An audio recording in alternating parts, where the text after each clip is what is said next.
I remember when I bought my first Rolex, I like was around some friends that day, and I'm like, moving around, and I'm like, not a person said anything. People don't care as much as I care, I guess. Like, did I buy it for me or did I buy it for them? I had to go through that like beginning stages of like seeing success and then being like, why am I doing it now? My attitude is cash flow, baby. Like assets, buying stuff that money's coming back in, because I spent a lot of money where the money's gone. And now it's like, hey, let's get the money coming back in and focus on building our net worth. You don't meet many people your age that have built 9-figure businesses plus. Right. And more importantly, I think what's most, there's a lot that I admire about it, but one of the things I admire a lot is the pursuit and the passion of the culture in which you built these organizations around. I'm very curious, where did you get such an early insight in the importance of building a quality culture to build a quality company? It was actually my mom and dad. They were in a previous life, they were these big motivational speakers and had like a tour bus and flew around all over the place. And, I got to rub shoulders at a lot of, industry titan in the motivational speaking world, and, got to hang out with them a lot. And I just watched my dad build an empire, and my mom, they did everything together, build an empire based off of culture and how they treat people and like leadership and, just feeding the people. And you build a better, you build a better company by building the people up.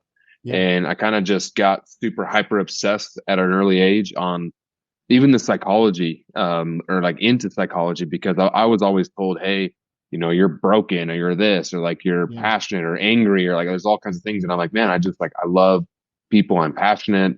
There's certain things. And so I started studying psychology at an early age and personalities and why people do what they do. And I have a twin brother, and we're completely opposite. And so that's always been fascinating, is like, how did we grow up at the same table? Mom and dad teaching us the same things, going to the same school, driving the same cars pretty much. And then we're just completely opposite. So that's kind of my journey into just people in general. And then, got into the business and started just kind of doing the same thing, just feeding into people. Yeah, dude, that's awesome. I'm out of curiosity with your brother comment. What kind of research have you done? What have you discovered by kind of pulling that apart with you guys being so different, but being twins?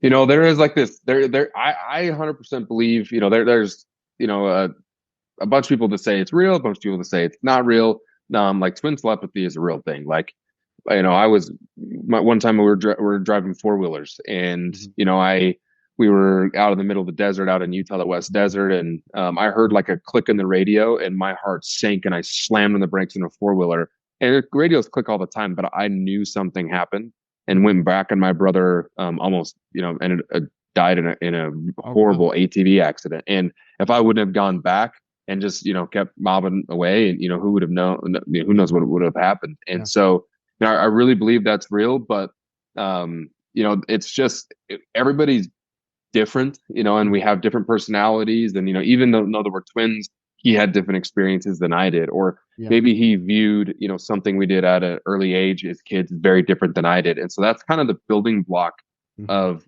I guess our adult self is a lot what happens at an early age, and in how we think and how we do things. And, I believe we're wired, differently at birth. Yeah, no, I agree with that. I think the interesting thing about just people in general is how unique every individual person is. I've recently just because I geek out on personal development materials myself. Been recently into attachment styles. So there's multiple attachment styles. One's secure, one's anxious, one's fearful. And it dawned on me because I was listening to an audiobook. I think it's called Secure Love, because it's more of a relationship book, right? To help you kind of like get through relationship communication challenges and whatnot. And one of the things they talked about is having siblings go through the same thing, go through the same experience, but they end up developing different types of attachment styles based on how they perceive that experience. And I always just found that fascinating, that the lens in which you kind of look at life through does such a different rooting system, I guess, within you. As you're kind of doing that, which then kind of goes to business, because now you got to build leadership teams, or in your case, when you buy a business, you're going in, now you have to rebuild or restructure or somehow solidify leadership teams. And I think a lot of business owners specifically, at least for myself, I can't speak for everybody. And there was a growth stage where I knew I was working on myself really well, but I'd never really tried to develop a leadership team. Right.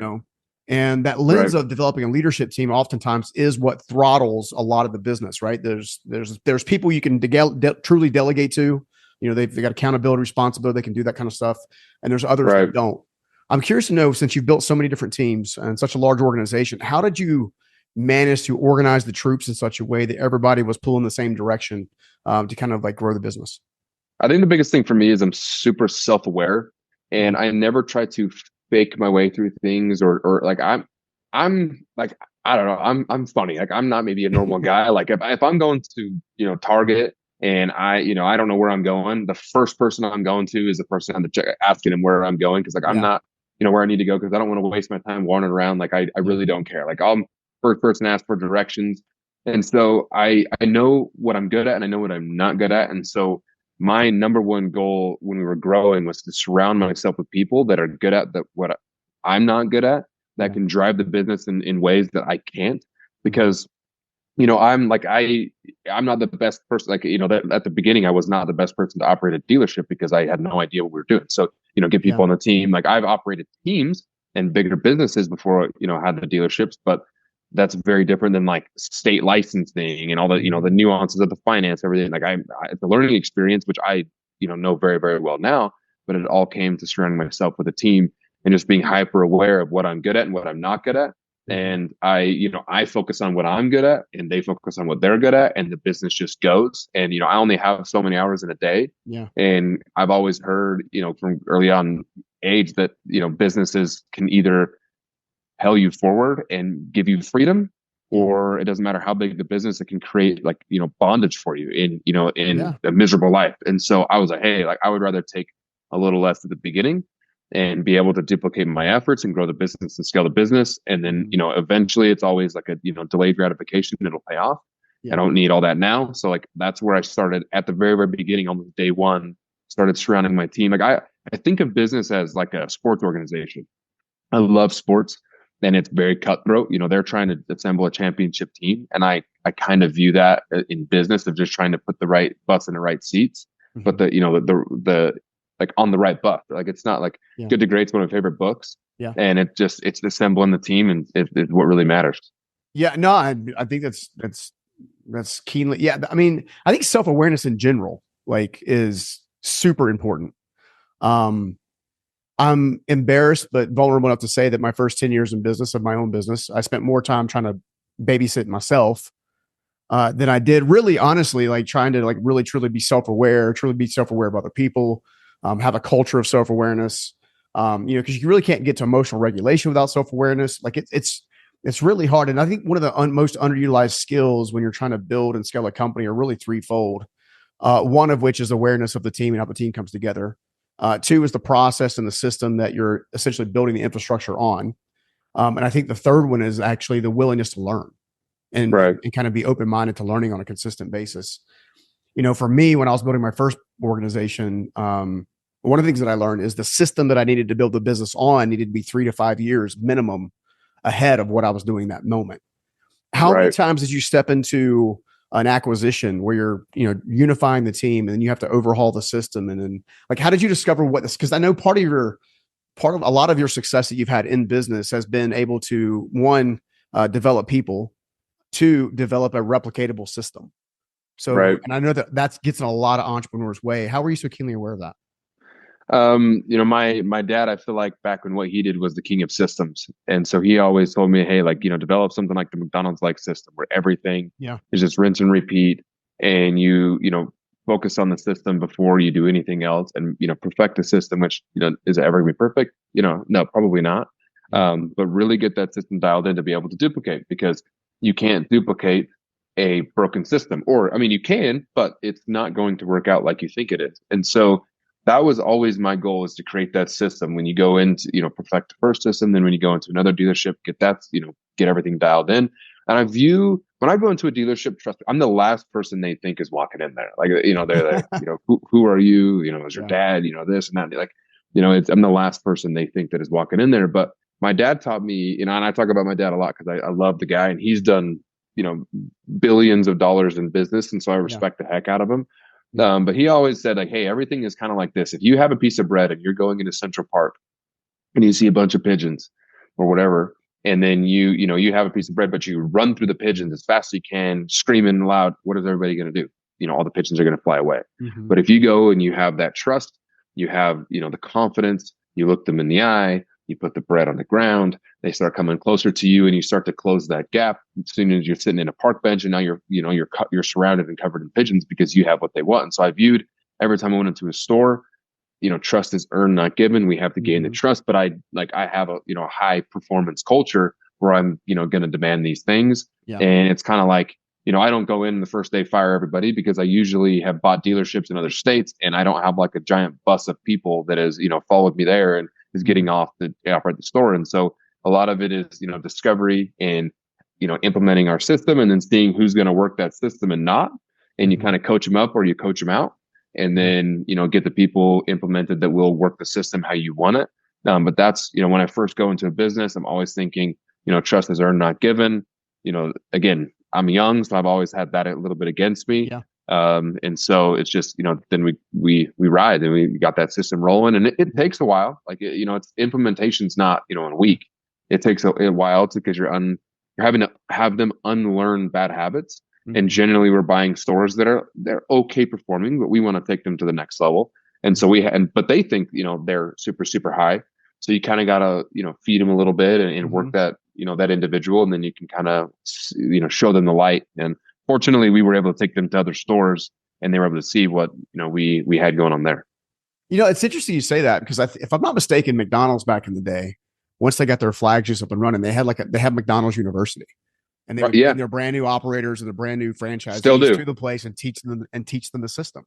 Still do. Yep. They have McDonald's University that you have to go. Yeah. I heard that Culver's same way. You have to go to the farm of the family. You have to spend a lot of time at the farm with the family, and they kind of choose that if you're going to fit their culture, because they have a high standard, and you actually have to work inside of Culver's. You can't be an absentee owner. I mean, they just have a standard, right? Which, I mean, it's creating that standard of how you're going to operate. And then you implement that standard, and people are either going to work it or not. But then creating that standard and creating that system is the most important part. Dude, it's crazy to me how important it is, and how often or how long it takes the normal entrepreneur to figure out they have to have a system to pay attention to it. A lot of entrepreneurs and I am one, and I've built businesses, and I've started them all from scratch, no debt, and just did what the fastest cash approach and all that kind of stuff. And my first decade in business was like more about going out and getting customers, right? Than having like true systems and a process to really facilitate growth. So I would go out and I would get more and more and more and more and more and more and more and more and more and more. And then I would have more and more and more and more problems. Right. Right. And it took me probably a decade to realize, is like, maybe you don't need more. Maybe you need to operate with efficiency and then make more. Right. No, absolutely. I mean, there are a lot of instances that I wish we would have never grown and bought other locations, but we would have went deeper, in the locations that we already had. But, it was during a time where dealerships were basically being gifted away. And so we just kept, acquiring. And then, we bought a couple more dealerships than we maybe should have at that exact moment. And then, very quickly we were like, hey, it's, halfway across the country in, Missouri, and, the market's very different. And so we hurried and identified like, hey, this, might not have been the best thing for us. Yeah. And we're spending more money operating it out there than we're getting in return. And we're just like, hey, like, let's get out. And so, partnered up with a guy, that has a bunch of stores down, in the Southeast. Well, now it's pretty much all over the place. And he bought those stores. We got out very clean, very good. Everything was great. Ended up great for both of us. And so like, I had to learn, okay, like maybe we need to, stop doing some things we're doing. And, Oregon's one thing, those stores we had in Oregon, but, St. Louis was a different, like I could go to Oregon in the morning and be back, at night. It was very, very easy. But St. Louis was a whole other market, a whole other, part of the country. And so we had to do the same thing, is where we bought a couple too many. And then we had to reel it back and say, okay, we just focus on what we have. Yeah. No, it makes so much sense. When I built CHE, which was my flagship company on the East Coast, we built one of the largest exterior services company on the East Coast. I started it with a handshake and a tool belt, and a second chance I didn't deserve, right? And then just grinded it out forever. I'm a self-developed entrepreneur, if that makes any sense. So everything that I've learned by doing. Right. School hard No, knocks, yeah, baby. no college background, none of that stuff. Just like go out and do it. Right. And I remember when we went to go open up some of our first what we would refer to as outer market locations, would be in different states. Some cases out of market would be like the coast of North Carolina versus the central Raleigh Durham area, which is where we kind of founded and started. But when I went to go do that, I probably spent the first 3 or 4 months driving back and forth to South Carolina, talking to a couple of key clients that would, that basically invited us to come into the market. They were like, "Hey, there's not enough support here. We need a company like your organization. We work with you in Raleigh for however long. We want you to come down." And at the time, I thought it would be really interesting because, we had a system in place. It was working in Raleigh. We were profitable. We were doing a great job, had a great reputation in the marketplace, which is why we're getting these looks. But it surprised me to know that literally just from state to state, we're talking a 5-hour drive from Raleigh, North Carolina down to Charleston or Hilton Head, right? Yeah. How different the market is and how differently things are done. And, right. I'm thinking through the diligence phase of either acquiring or selling. And so many times the market differentiation is a huge stumbling block. Right. Right. So well, and it's hard, sometimes hard to identify. Yeah, I was going to say, how did you get to where you were identifying, okay, this is a business or this is a company worth acquiring versus this is one we're going to pass on, or this is what we need to liquidate or get rid of?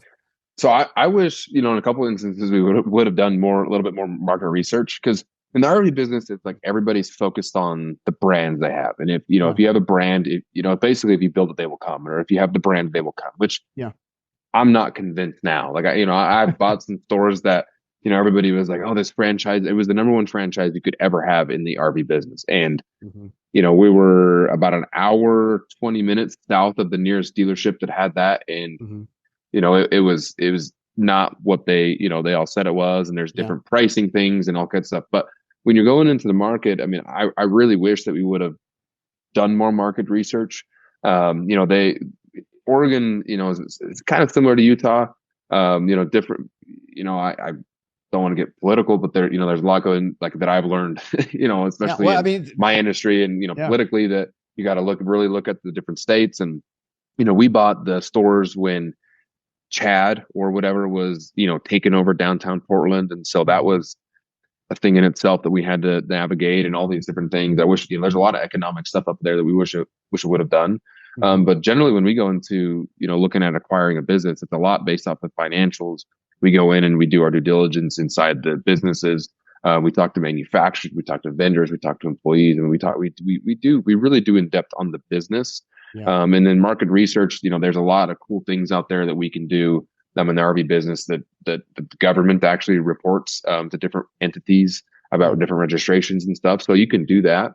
But it's I actually have gotten decent at it, where I could literally look at I looked at so many deals where I could look at a financial and in 30 minutes say, yeah, this is good or this is bad. I put everything in a formula, and if there's a lot of low hanging fruit and we can get it for a good deal, I look at what they're selling it for. If there's a lot of low hanging fruit, good deal, I'll look more into it. If I don't feel like we could, do what we think we can do, or it's kind of maxed out and they want max dollars, and that's not, for me. I also look at, there's a couple of dealerships we looked at that, the owner's like, "Hey, I'm the owner and I do everything." And then, Bob over there, he's retiring with me. And, Sally over there, she's doing this. And I'm like, what? So your whole team's going to disappear. Well, my son, he does sales. I'm like, but I'm not going to have service. I'm not going to have parts. I'm not going to have a manager. I'm going to pass. And so, the stores in Missouri, the only reason we did it is because we recruited one of the, top managers out in that area to come over to the stores and run the stores. And it was really good. He did a fantastic job. It's just, I think we weren't able to support him like he needed it, and just different markets and kind of different, different inventory. Utah's a huge toy hauler market. That is not at all. So it's very hard for us to get that thinking out of our brain that, how we order inventory, for that store. And then, now, I talk to the owner, every day. He's one of my really, really good friends now, and they're doing really well down there. So good for them. So it's just, but that just goes into leaning into what you're good at, leaning into what you're not good at, but then also learning more about, your markets. Well, see, I think it's such a good advice, because I'm just thinking, so what I refer to as the everyday entrepreneur, right? This is someone with a dream. They've got an ambitious goal. They're navigating their way through, both their key relationships in the home, key relationships in the workplace or business, key relationships in how you kind of show up in the community. So they're navigating all these different things, right? At least for me, one of the things I see a lot of entrepreneurs do. First of all, I think I haven't met a single entrepreneur yet until after they've got enough battle scars that doesn't think they should be further along than they actually are. Like Right. without a doubt. Like I see that like Right. repetitively, right? You get some battle scars, stuff like that. You're like, wait a minute, there's probably a smarter way to do this, right? But Right. that takes a little bit. The second thing that I see a lot of entrepreneurs really struggle with, and I know I struggled with this early on, is opportunity syndrome. Like I see Right. opportunity everywhere, and I want to take advantage of every opportunity I can find, Yeah. and I Yep. completely ignore risk. Right. I completely Right. ignore it. I'm curious to know what kind of experience you've had with that, because I know I had issues pop up with compliance I wasn't aware of. I didn't have anything with taxes per se. I once looked at a company where the owner wanted to sell a commercial services company. I looked at buying it, found out it looked like he had been moving things around in the way he shouldn't have been moving things around, and was like connected politically. And I'm like, whoa, I don't need all that in my life. So I'm curious to Right. know, like, how do you see opportunity? How do you see risk? How would you kind of navigate and like work with or even coach, a everyday entrepreneur at this stage in the game? Oh man. Oh, some of I those, like the giggle. some of the, I mean, some of the dealerships we got for basically less than one time's earnings, right? Mhm. I mean, there actually wasn't a single acquisition that we made that we didn't make 100% of our money back in the first year, which is awesome. I mean, that's very Yeah, rare. that's Um, incredibly rare. Yeah. yeah. So, I look at, that, but there's also, profitability and cash flow are kind of two completely different things, Yeah. especially in the RV business. Because put it in around like put it in simple math. And say if I sell a trailer for $100,000 and I make 10 grand, people are like, okay, you made 10 grand. Okay, well, cool. But I took in a trade that I have to pay off 50 grand. Well, Mhm. technically I'm upside down 40 grand, Yep. but that's not on anywhere besides a balance sheet and then really your cash flow statement. But on Mhm. your P&L, it looks like you made 10 grand. Right. Mhm. So it's like a fake facade, that you're massaging back and forth all the time. And then, we can get into, so with the dealership specifically, there is a lot of risk in that sense where you, you maybe get a dealership for free, but then you have all this inventory finance. And then, in our industry, you pay curtailments, which is a principal payment on the units. So like, we're right now, several $100,000 a month, and plus your hundreds of thousands of dollars a month in interest. I mean, we had 59 million in inventory, and then our interest rate got up to almost 11%. Oh gosh. And so, plus we're paying, six, seven, $800,000, sometimes $1 million a month in curtailment. So you're $1.8 million a month in cash flow, right? And so Mhm. there's a lot of that looks really good on the purchase price if it's free, but then you have to realize like, hey, what that means and the capital it's going to take to be able to, you know, go through that. And so when I'm talking to, entrepreneurs now, especially in, I'm consulting a few dealerships, of all kinds of different, whether they're trailers or tractors or car or whatever dealership that we have, there is a cash flow. Like, I don't care about how much money you made. Are you up in cash flow or down in cash flow? Because if you made 10 million in a year, that sounds great. But if you pay taxes on that, because our banks don't allow any tax mitigate, like you have to show what you made. I mean, if they see anything that you took money out of, there's a bunch of covenants we have to do. Sure. And so you pay taxes on that, say you pay 4 million in taxes or 4.5 million in taxes, you got 5.5 million left over. But if you took 5 million and you have 5 million in use that you paid for, technically you made 10 million to create $500,000 in cash. Yeah. So, explaining this, there's a lot of people out there that are like, why did you ever be in the business? There's a reason why I'm exiting. And there's a lot of other ways to make money. But when I'm talking to, you have to have risk. Like, there's always like higher risk usually means more reward, but you have to be hyper aware and intentional with everything that you're doing. If you're going to lose money this month, one of my huge mentors, I'm like, oh, I'm going to lose about 100 grand. He was like, why? I'm like, because of this. And he's like, no, you be so intentional that you're going to lose $100,000 because you're only going to sell 10 trailers at this much gross profit and your operating expenses are this. And so you are going to lose $100,000. And I'm like, okay, so everything has to be intentional and that risk has to be hyper aware and you have to be intentional with that risk. And if you can't, afford the risk, then don't do it. I mean, absolutely don't do it because like I love like there's a part of me that's like, hyper, like let's go do it, let's crush it, like we got this, we're gonna risk it, we're gonna, find it, we're gonna do all these things. But then there's like the realistic me that's like, hey, the market's this, like, generally in business, a 3 to 5% increase, is good. A 10% is wild. Yeah. Why do you think you're going to jump this business like 40%? Like, and so if the only way that you're going to be successful is that massive jump, we have to back figure like why you think that's going to happen and why you think you're going to like. So I just wanted people to be hyper aware of the risk. No, I think it's important. That's why I would bring it up, because again, a lot of entrepreneurs, they were all opportunity folks until you've cracked your head a few times. Then it forces you to look at different things differently, right? So, right.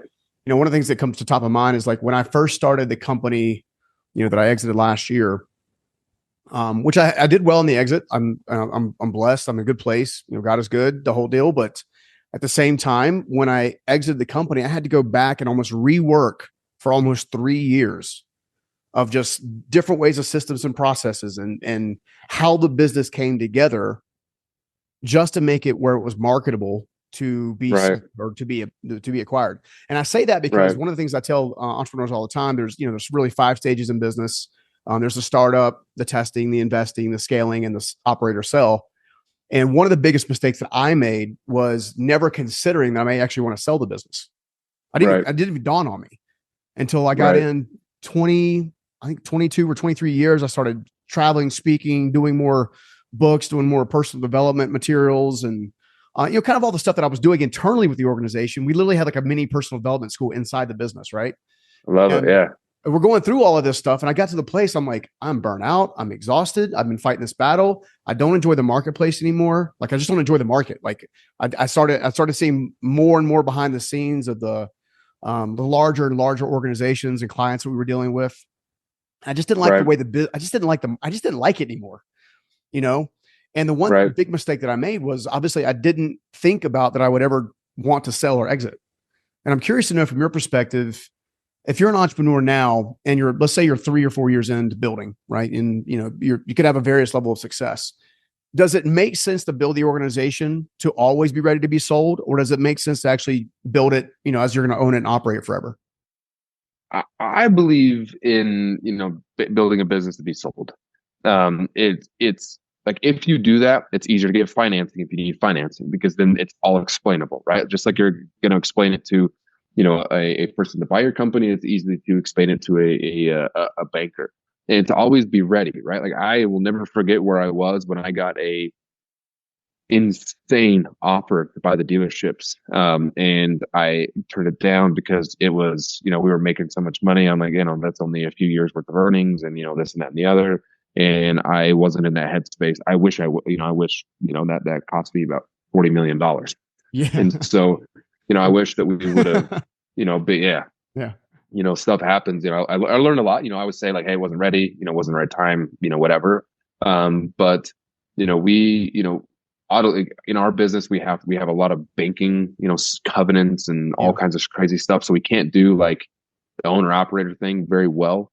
As you start to scale, they just start to just hammer you with all kinds of stuff. And that's kind of a reason why I'm very similar to your story of like, I'm just tired of dealing with that. Like, it's just, they and like thinking that they care, which they don't. And so I'm like, me in this industry don't get along because I'm like, I love people and I care, and they don't care. So I'm like, hey, like, I think it's just time for me to kind of move on and do something that I don't have to like answer to you all the time of like why I went and bought lunch, and you're looking at, we have to have audited financials. They want to know, what, like, I'm like, you're worse than IRS. Like, this is the craziest thing in the world. And so I just, I'm looking forward to that.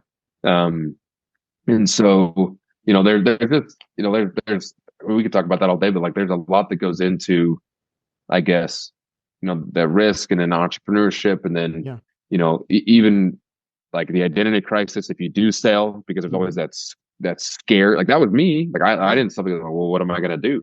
Yeah. And then if I would have been smart, I'd be like, I would have $40 million, and there's a lot of stuff I could have done. Yeah. Right. And so I really believe in building a business to be able to scale and to be able to sell at kind of any moment, because the more you build a business to sell, it's easier to scale in a way. Yeah. No. And the cruel part of it is so this is where it gets a little, a high level, and because most of our audience is obviously they're still very much owner operators, Right. building their first, second, maybe third company. Some of them have exited before, some of them haven't, but not for like massive large multiples, right? And all that Right. kind of stuff. I was at a conference recently, and Patrick Bet-David was talking, and he was kind of going through his theology about how he looks at businesses and how he looks at what the valuations and all this kind of stuff. And it was interesting to me that when because obviously he just had a pretty massive exit, I think about a year and a half, 2 years ago. And he said that one of the things, because there was an entrepreneur that stood up to ask a question, and this entrepreneur had just exited. I shared with you off camera right before we like kind of hit the go button that I had exited, and that Mm-hmm. what I refer to as the 1 year hangover is real, right? Meaning you kind of go through an identity crisis, especially if you've been building that other business for 5, 10, 15, 20. The longer the years, the more I think of an identity tension pool it is. And one of the Right. things he said is like when you're going to exit, you have to make sure that you already have your next thing at least lined up, Right. right? And I say that because I have a life coach that's a good friend of mine and has been part of my life now for a couple of years. And he told me post exit, or he said, "Hey, look, congratulations. Now you get to detach from the last 25 years. If I was you, I would go on a bit of a sabbatical, like go somewhere beautiful for the next 30 days or whatever." And Right. I remember I was partnered at the time and stuff like that. And as I was kind of going through that, I remember going out and she saying, well, "I don't think that's a good idea for you." Like, meaning you can't go. I don't know that you can go and like pull away and be completely okay with not building, like building stuff. Right. That's part of the reason Right. we turned the podcast into build, is because I've discovered I'm a builder. I just build. I've built homes. I've built businesses. I've built websites. I've built brands. I'm a builder, right? And Right. so for me, that transition phase of exit and then trying to discover what it is, I think that's a real thing. And I'm Right. curious to know, have you done any research as you're kind of planning for your next step and kind of how you're planning to show up and serve the marketplace? Yeah. I mean, I've actually have, it's kind of funny because, I think, like I almost, we like entrepreneurs, we, are really hard on ourselves. And Crazy hard so, stuff. I was thinking like, hey, like I'm not worthy, and like, what am I gonna do? And no one's gonna, And no one's gonna love that's me, after we've already done the yeah, impossible ones. right. So And I've been going through, our industries, in a very tight, crazy time right now. And so, if I can go, I had a billionaire buddy of mine be like, hey, like, from what I explained to him all the time, he get a lot of advice from him. And he's like, if you can survive the last 24 months of what you've been doing, I think you could run my company better than, because like, yeah, we don't go through that. Like, that's like, I've been through a lot.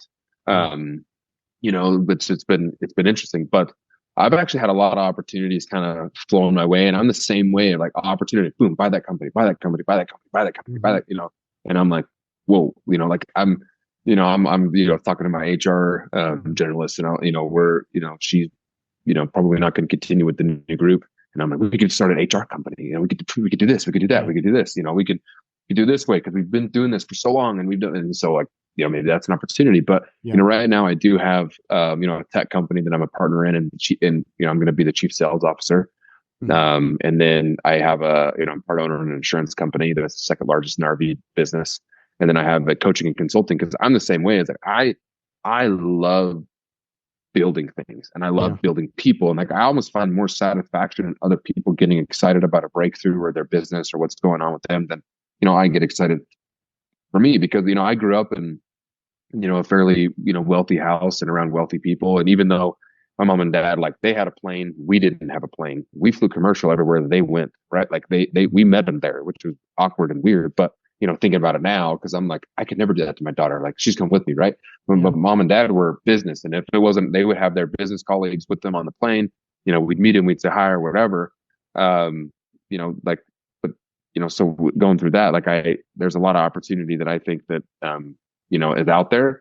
And mm-hmm. so just building and like being able to see that opportunity that I've been able to, be all these crazy places. Mm-hmm. I want everybody to experience that. It's like, Yeah, now that's why I'm very, very interested in it. I've always done consulting and coaching and speaking. But now, especially for like my age of a person, yeah, there's a lot of people out there that have been in business for 2, 3, 4, 5 years that, are hitting a ceiling. And sometimes, that older generation, they're kind of like, well, you don't know what I'm going through. Like, I feel like I can speak, I'm only 30. So, we've done 600 million in sales around. Yeah. And so, being able to show them, hey, it's possible, and kind of break through that. That's what I'm excited about. No, I love that too. I have, I remember I was having a conversation with a good friend of mine right as I was exiting. I was trying to decide what I was going to do next. Right. That's why we ended up creating Unstoppable Solutions, which is the business that I'm, basically building now. And Right. I told him I think I discovered that I had two rules. Rule number one is I had to love what I do. Like, I spent 25 years building something that I was in and out of love with. It was like I was constantly on the verge of a divorce with the business. Like, Right. like going like, and I knew I didn't want to do that again. And I had enough financial security and wherewithal to have the choice of not having to do something I didn't want to do or love to do. Right. So I'm a big believer that you have to do what you need to do to get to where you can do what you want to do. Right. And I think that's a huge piece of it. The second rule was I had to love who I was doing it with. If I figure if I can love what I'm doing and I love who I'm doing it with, then I'll always feel joy and fulfillment, regardless of how much money's coming in or coming out. Because I know this now. Because a lot of us entrepreneurs will say, well, when I make my first million, my first 10 million, my first 50, my whatever, I'm going to be happy. I'm going to be happy. I'm literally writing my next book as we speak. And I was like, I think it was in chapter 4. And I had this, as I'm kind of doing, I was like, I can actually remember having days where I made $1 million in a day. Right. And went home and cried myself to sleep because of something else going on in my life. Right. I mean, we had actually a few jets, long story, but the main jet that I used to use, we had a couple of planes that we charter. I remember flying home by myself, and I'm like, man, I just rolled up to the airport, got in this beautiful jet, flew, only takes me 50 minutes or like an hour, whatever, to get from like Oregon super fast. Yeah. And I'm just like getting off the plane, driving home, but like, this is not what I wanted. Like, I never wanted, this, and sitting in my office, and it was a nice big office with a bathroom and all this cool stuff and all that. And I'm like, this sucks. Like, this is not, I wanted to be, doing more. And that relationship at home wasn't the best because I was on the road all the time and thinking about all this stuff. And like, and a lot of it came down to exactly what you're talking about. Like, I was in and out of love with this. There's a love-hate relationship with the industry and the business, because it gave us a lot of great things, but it took away a lot of that time and like mental energy of so many things. Like, Harvard Business Review wrote an article in 2018 that an RV dealership specifically was the hardest business in America to run. Really? And and it had the highest failure rate. I mean, I wish I would have read that right before that I bought the stores, because there's so much stuff that goes on inside of a dealership. But it's like, it's a great, I love the industry because I love the customers and the passion, and like, I love them having fun. Right. But then there's a lot of things. So it's like, I'm going in, so it just drained me. And then finally I like flew home, and I'm like, I don't want, like, I was talking to my wife, and I was like, the most fun I had, and honestly, we're making the most money and the most fun that I had was when we only had 3 stores. And so we had 9 at the time, and a service center, and, we had all these locations and accounting offices and all this stuff. And so I just shrunk it back down to what I was having fun, maximize profitability. A lot of the headache goes away, and then I can go focus on other things.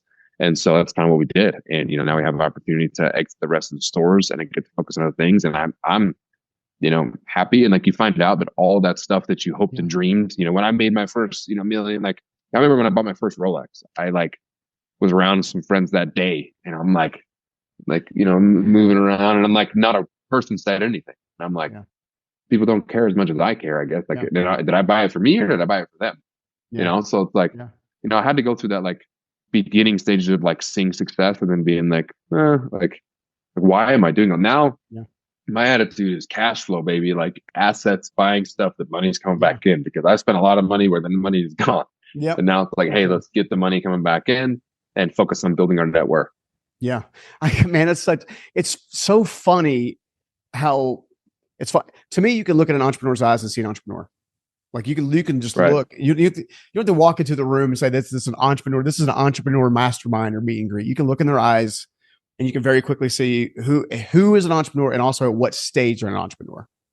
Right. There's a certain level of countenance and wisdom and experience, understandings that people that have gone through, I call it the crushing. So there's a crushing phase. It's the business, like the business itself. You're having to deal with problems in the business that causes a crushing, teaches you lessons about risk and stuff like that.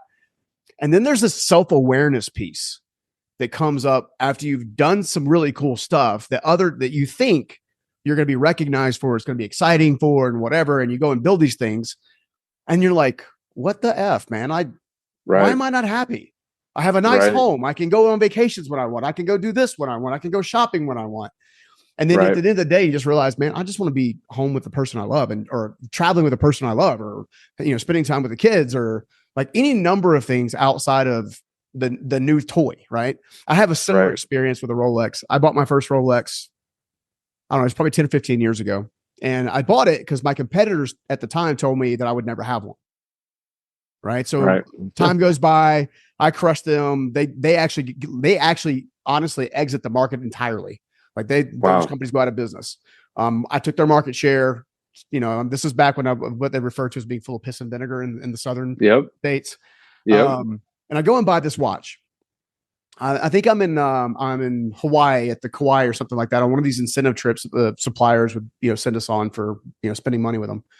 So I buy this watch, and on the first day I'm like, man, this thing's heavy. It feels good. I'm constantly checking the time. Like, oh, it's 12. It's 12:04. Yep. Oh, it's 12:06. Yep. And then I remember gosh, man, it was probably 3 or 4 months later. I took the watch off and would set it on the counter because I would be typing. It would be uncomfortable to wear while I'm, sending an email or something. And then I would leave it at the house and I would forget about it. And then at some point in time, I remember this one time, they tell you because of the crystal bezel that basically the watch is indestructible. Like it can withstand a major impact. Right. Well, this one happened to fall off the counter, hit the tile just right on the floor, and cracked the crystal bezel. It cost me thousands of dollars just to fix the crystal bezel. Right. And it was then that I realized this damn thing's only a watch. Right. It's only a freaking watch. Right. I tied my identity to it. I got, and then you look at the Instagram culture and with the social media culture with all the, and I remember being young and being in that same place. And so I have empathy for that season, but it's like, kids, guys, whatever. If you only freaking knew that stuff is not going to drive fulfillment the way that having a meaningful impact in the marketplace would be, and you could use the same business to do it. Right. Like the perspective that you're using. I'm curious to know, has your perspective shifted a great deal? After, now that you've had the financial success, now that you're exiting and now that you're kind of going into the next season, how has your perspective shifted? Huge. Like I was just talking about, we've spent a lot of money. Like my wife has every Dior, Chanel, Louis Vuitton purse. I mean, I've been in the corporate headquarters in, New York, and I've met with the vice president of North America. I've seen some stuff that honestly, a lot of people shouldn't. And most of it's just because I have the relationship with them and one of their, mutual friends and things like that. But that, I mean, my wife's like, heck, if I care, she doesn't really know. Right. And it's a bag, right? Like my bag is I use the Nomadic backpacks. I think they're awesome, but I have every Louis Vuitton backpack they have, but the Nomadic backpacks are practical. So I'm like, I just wasted, $10,000 on these freaking backpacks. And so now my brain, cause I've actually got the opportunity to, rub shoulders, here in Salt Lake, there's a lot of, wealthy people, and I have family that are in that billionaire status, and I have, friends in that billionaire status here and, other places. And then they're like, they have no social media. They might wear, maybe a Submariner Rolex or, but they're not wearing this crazy, all this jewelry and stuff. And they show up in an F-150. Yeah. And, they're over here talking about spending, $1 billion doing this, or one of my really close friends, he does about 15 billion a year in his business. And he's never had anything more than an F-150. He's like, I'm too cheap to buy the F-350s. I just go, we borrow one of our work trucks. And I'm like, what? And so my brain now is like, how can I just invest and get cash flow coming in and having those assets paid? I'm getting into, and I bought a bunch of real estate. I'm in the middle of buying a 4-plex and a 12-plex, bought a couple of houses in Ogden to flip. And now I'm just trying to get that cash flow to come back, because I've lost a lot of money investing in, things that I really shouldn't have ever invested in, or spending money in that I, shouldn't have spent money in. And so the perspective just changes. And I had like I always said, like I grew up in a big house. So I never wanted a big house. And then what do I go do? I spent, a ton of money on a house and got in a fight with the builder and lost, a ton of money. And, then I go spend all this other stuff. And I kind of got to thinking, and my wife was like, what are you talking about? You always say this, that you're not, you've been around money, so you're not really interested in it. And like, you don't really care about things, but look at all the things that you have. And I'm like, Yeah. oh man. So like I kind of just changed my perspective. Now I collect watches and used to deal them because Yeah. I know some people that, Yeah. and so like, I'm like never really cared because I've never lost money on them. So like I've never had to fix them. So that's Hey, look, some of knock our on wood, friends I guess. do the shoe thing. Like I know Dan Fleischman, Yeah. he's out there wearing Nikes at the time, and there are all kinds of different. Yeah. Yeah. Yeah. I mean, I have a bunch of pair of the Louis Vuitton, Virgil Abloh Air Force Ones that are worth, $10,000 a pair, and I got them for retail. And so but it doesn't being hyperware, and like that's an entrepreneur being able to Yeah. flip them, but they're not really worth anything till I sell it. And, of course, my wife is Yeah. never going to sell anything, which I probably won't because I feel Yeah. like they are pieces. But my perspective just changed. I mean, like people don't care as much as you think. Like I sold my Corvette. I sold all the cars I had. I mean, I had a Lamborghini, a Rolls Royce, a Bentley. I forgot all the G-Wagon. I had all this stuff. And I'm like, I don't care about anything. I bought an old Model X Tesla because I drive so much. And then I have my truck, and then my wife has her Escalade, and I'm like, Yeah. we're good. Like we get from point A to point B, nobody cares, and Yeah. I'm happy. Like I don't feel this thing that I'm like, oh, I got to drive this car, and like, oh, I got to do this, I got to do that. Like, yeah, one day, maybe, but right now, I'm in the build wealth, build net worth phase, and I want to go acquire. And for the first 10 years were cool of my adult life, from basically 20 to 30, or from 30 to 40, it's time to build that net worth. Yeah. No, it's so good. I always my rule now is like it's okay to own stuff as long as stuff doesn't own you. Right. Right. So having that place where if I buy something, I can walk away from it. Yep. Like not having I have so I'll give you an example. Like, so I bought a Rolex back in the day, which is a really nice watch. Obviously, they got a bunch of them. I didn't particularly care for that type of watch. Like I stumbled across a tag called a Carrera. I liked the way it felt. I liked the way it looked. And, there's a hidden cross in the band of the watch. And, and then I find myself wearing an Apple Watch half the time, so it's just really weird to see how your perspective changes when you actually have choices between perspectives. I think is important. Well, and where you're spending more time in the creation of your craft or creation of your business or creating, wealth, than you are worrying about what other people are thinking and what you're wearing and why. Like, I used to wear things or drive things because I was more interested, I was like, hey, like this person's gonna, say something, but it was always like me driving a nicer car than the guy I'm going to, get, a consulting from, or like hang out with these, these billionaire friends of mine. And like, yeah, some of them drive nice cars. Like one of them's got probably 50 million in cars, but like he's got a lot of, that's what he does. And he flexes and flips them and stuff like that. But it's just that mindset of like, instead of wearing like, I'm polo shirt and some shorts, like let's just roll. Like I'm more worried about creating than I am worried about like, hey, what do you think of me? Which I used to say all the time, like, I don't care what people think of me. But then I found myself, I'm like, I care a lot what people think about me, And so I've had to get out of that mindset. Well, I think that's where that massive self-awareness comes into play. And I think that's one of the things that I'm one of the reasons I wanted to touch on it with you. Is one, because you're obviously vulnerable to share about it. We have some commonalities there and whatnot. It's also because I want the earlier stage entrepreneurs who are chasing that stuff to reframe and chase how your business can actually serve a greater purpose in the marketplace. Right. And then you'll have plenty of resources, and to buy whatever. But, I don't know. I don't have the need myself personally, and it sounds like you don't as well. Now is the need to really quote unquote show off. Right. Well, it's hard in this Instagram world because even with like consulting and like coaching, or like I always tell people like I'm not a coach. I like consulting, or like this coach thing has gotten kind of out of hand. Yeah. But I mean, I don't know. I go back and forth all the time because anyway. But like I like consulting and like talking to people, but it's been hard because I mean, I had the Rolls Royce, Lamborghini, and Bentley and G-Wagon all at the same time. Like everybody thought I was a drug dealer on my block, and I don't live in a very big house. It's like a normal neighborhood, and I have all these freaking cars everywhere. And I never posted a single one on social media. I would fly the plane and not really post a lot on social media, and so it's been hard, I guess, now being like, hey, like I've been able to do all these things, and I built this company. Like I had the company for 2.5 years with over 175 million in sales, and I never posted one time that we even had the company because I wanted to go like build it, and then I would be the authority instead of a lot of people are the opposite of where they become they try to become an authority and then they have really they're spending more time on trying to create this fake persona than they are just going and operating the business.